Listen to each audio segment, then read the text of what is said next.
In this video, we'll examine managed float exchange rates and see how they are managed.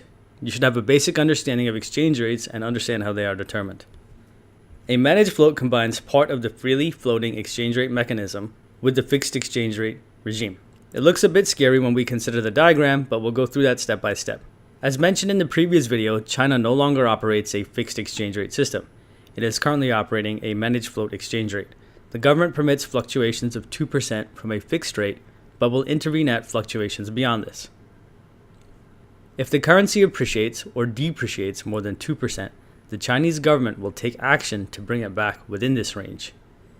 In the diagram, we see two purple lines which represent the range between which the exchange rate can fluctuate, including an upper limit and lower limit.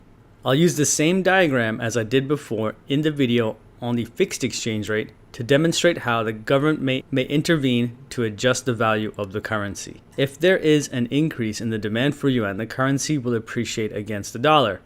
Should this value exceed the upper limit set in this managed float, the government will intervene, perhaps by increasing the supply of yuan in the foreign exchange market and driving down the value of the Chinese currency and returning it to a level acceptable within the upper and lower limits.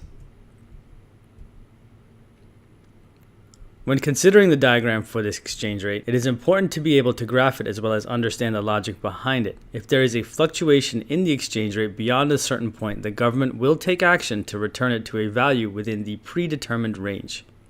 Now let's take a look at a past CIE multiple choice question. This question comes from Winter 2002, Paper 2. Which of the following combinations of changes indicates that a country is operating a managed float?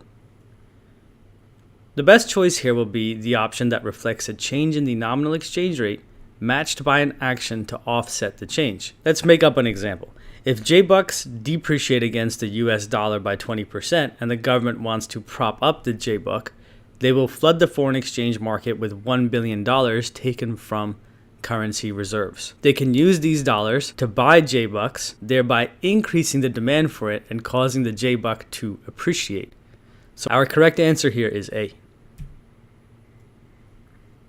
That wraps up this video on managed float exchange rates. Once again, I hope you found this video helpful, and if you have any questions or comments, do leave them below. Email me at EnhanceTuition@gmail.com or tweet me at EnhanceTuition. For now, that's us done, and I will see you in the next one.